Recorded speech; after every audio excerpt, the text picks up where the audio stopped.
I think everyone's got an opinion on NIL. Now, it could be wide in range. It could be that you like it, you don't like it, but there's a lot of stuff that we need to skip past tonight. So I'm not here to litigate NIL. I'm not here to talk about my opinion about what I do and don't like about it, because I think we got some trouble brewing here, but I don't think it's obvious.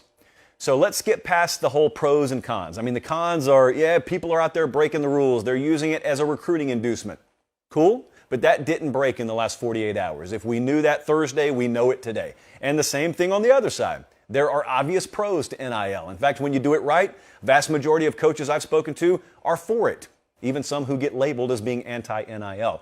Yet players can finally make money in their highest prime earning years off of their own likeness. Yes, that's a good thing. Let's get past all that, though. There are some things popping up. This is the most valuable time of year for me, because in June and July, that's when coaches go on vacation, and that's when they're most accessible. That's when you can talk to them. So over the past couple of months about this issue and some other issues, I've talked to as many coaches, as many directors of player personnel, football operations guys, recruiting coordinators as I possibly can about this very issue. And what I've found is interesting, and I can share some of it, not attributing names or whatnot, but I can share a lot of what's been shared with me tonight. So here's the problem. The problem is not so much as they see it through NIL itself. It's a lot of the mechanisms of NIL, but there's a specific mechanism that you've only just started to hear about, probably through rumors about Jordan Addison at USC, that you're going to hear a whole lot more about. I'm not singling any player out tonight. I'm not singling any program or coach out tonight. That's not what this is about. It's meant to be very much a zoomed out 50,000-foot view. But there are different camps on NIL. When you talk to coaches, there are very different camps. But what I found is a huge swath of the coaches that you speak to off the record say the single biggest theme is not the amount of money being thrown around or the amount of money that is in a collective or whatnot. It's the amount of promises being thrown around that are not founded in reality. There are a lot of things out there being promised by certain programs that really aren't rooted in anything guaranteed. Now, you may think to yourself, well, okay, that's not on the program though. That's on the kid to see through. Really? That's on the high school kid to see through? Also, consider this. In some cases, we got kids coming out of the portal who are burning their one-time penalty-free transfer. So if they take the bait and then someone doesn't follow through on that end, what recourse do they have? They want to transfer again. They either got to get that waiver, which is somewhat unlikely, or they got to sit out a year. As it turns out, and I know this is going to come as a shock to a lot of people, but as it turns out, 17-year-olds representing themselves or 17-year-old high school kids being represented by parents or guardians or folks who are ill-equipped to negotiate a contract are prime candidates to be manipulated. I know that's a surprise, but that's reality. And also, as it turns out, there are a lot of guarantees being thrown around out there, a lot of dollar figures, a lot of inducements out there being dangled in front of people's faces they don't really have to deliver on because of language and wording, and there's a lot being promised, there's far less of it being guaranteed. How does this affect college football, though? Because a lot of folks have a problem in general with what I'm talking about. If you find out a kid's being promised something, and then that school, once they get them on campus, throws away the lock and key and says, all right, we got you now, nothing you can do about it. You want to transfer? That looks bad on you, not us. I get how you could have a problem with that. But look, how does this affect the sport as a whole? Because if you've got a problem with that, you want to know how it's going to get rectified, right? Well, I think the answer here could be pretty simple. The answer could be as simple as just sit back and watch. That's the cheapest and most effective method that anyone could go about trying to solve a problem. If someone tells you you got a problem, just sit back in that chair and watch. No one has any problem doing that. That's easy. What do I mean by that? Well, right now, 17-year-old kids are not equipped to negotiate contracts, as it turns out. And a lot of folks representing them, they're not equipped. And they're signing their names on papers and signing away things they don't even know they're signing away. And on the other side, you got folks licking their chops who have been doing this 20 or 30 years saying, got him, got him. Well, do you? Because the quickest way to fracture a locker room is not a few kids having a bunch of money. The quickest way to fracture a locker room is a few kids being promised a bunch of money and then not getting that money. And that's going to happen. It's no guess. This is not a matter of if, it's a matter of when. Because this practice is too frequently being put into place across the landscape of major college football recruiting. Because a lot of folks scrambled when NIL got here. Some folks had their act together. Some other folks didn't have their act together so much, but knew they didn't want to fall behind. So what'd they start doing? They started saying, by any means necessary. And by any means necessary means not having your ducks in a row, but going and taking advantage of some kids that don't know the difference, and you get them on campus, whereas you otherwise would have finished a distant third or fourth in their recruitment, and they're not there for an emotional attachment reason. They're there for a transactional reason. You promised them more than anyone else, and now they're there. This used to be stuff you had to whisper about in college football or couldn't talk about on the record.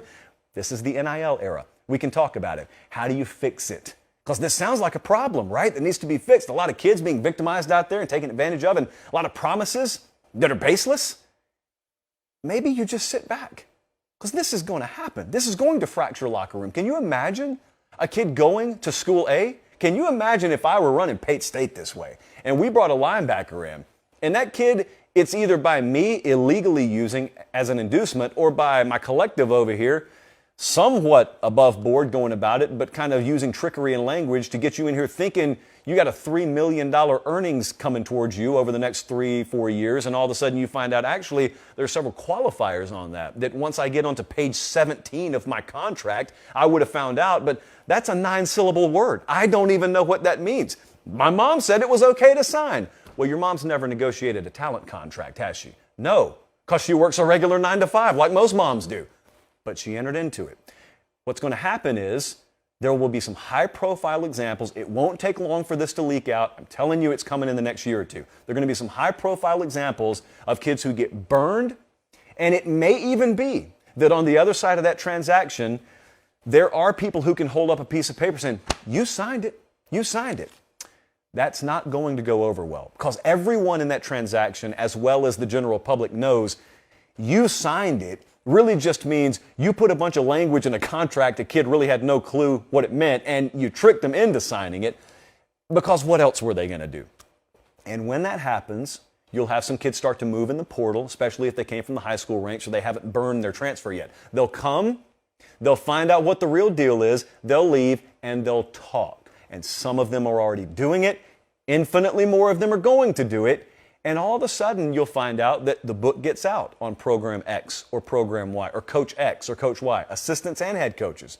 And all of a sudden, you'll see reputations start to develop around certain programs that use those sorts of practices. You will also be able to accurately negatively recruit against it. I can tell you for a fact right now, there's some programs out there that have already gotten wind of other programs doing this. Now, right now, it sounds like sour grapes or desperation. Right now, if I'm at Pate State and my rival over here, U of Management, for example, is out there offering really non-guaranteed NIL deals that look really impressive until you read the fine print, I could tell you, God, that's not guaranteed if you go over there. But you can look back at me and say, okay, what are you guaranteeing me? And if I look at you and say, I'm guaranteeing you an opportunity, and at Pate State, we play on the biggest networks, we play in the biggest environments, so you're going to be able to maximize your exposure, and if you follow through on your end of the deal and build your brand accordingly, there will be value. And then you can profit off that value once you're here. That's boring. That's not nearly as big a carrot on the end of the stick as what U of Management over there. Henceforth, our rival at Pate State. I think it sounds good. Workshop that, Jesse. U of Management. What if a few kids fall for that? And a few kids find out the real deal, which they're in the process of doing now. I can promise you that's happening. And then they get turned off by it, which they will. It's in the process of happening. And then when they're on the move, they're not really so bashful anymore about explaining to you exactly why they're transferring. Here's where the transactional nature of this is going to end up biting people. Right now, if you're using those sorts of grandiose potential earnings figures to draw a kid in and they fall for it, unless they end up being all world, they're going to find out I'm not going to earn all those dollars that they indicated I could. Here's the problem. If I grew up in Snellville, Georgia, let's say, and I was always going to go to Georgia Tech, I'm just pulling random schools out of my hat here, and I was always going to go to Georgia Tech, man, I don't have much incentive to leave, even if things fall through in the NIL. But if I'm from Snellville, Georgia, and I go 2,500 miles away from home, due solely to the dollar figure or equivalent thereof that was put in front of me as a potential earnings, and I find out 2,500 miles away from home as I'm brutally homesick and I miss all my buddies, I'm not going to earn that, I'm out. I have no emotional attachment to your program. You brought me in, and my attachment is strictly transactional. That Velcro is not very strong. You know, if I got an emotional attachment, it's really got to go sideways for me to leave. Not if I came there because of NIL. So the chemistry in the locker room, like a lot of folks talked about, remember this? A lot of folks talked about this early on in NIL. They said, oh man, a few of these kids, ooh, I know you remember this. Early on in NIL, people said, ooh, these few kids who are earning a lot of money, they're going to come in the locker room, their teammates are going to be rubbed the wrong way because they're earning this and we're not earning that, and that's going to fracture the locker room. That's not nearly going to fracture a locker room like the big earner kid walking in, not immediately starting, finding out there's language in his contract he never even understood the language of in the first place that says, you only get this if you're starting. That is how you sour a locker room. That will happen because there are some programs out there, the only way they're getting by and the only way they're recruiting at as high a level as they are is to traffic in that kind of practice. So pay attention. It won't be hard to figure out. I told you I'm not here tonight, not doing this segment, pointing out individual teams. I even told the staff, don't show specific B-roll of specific schools. Just use generic stuff.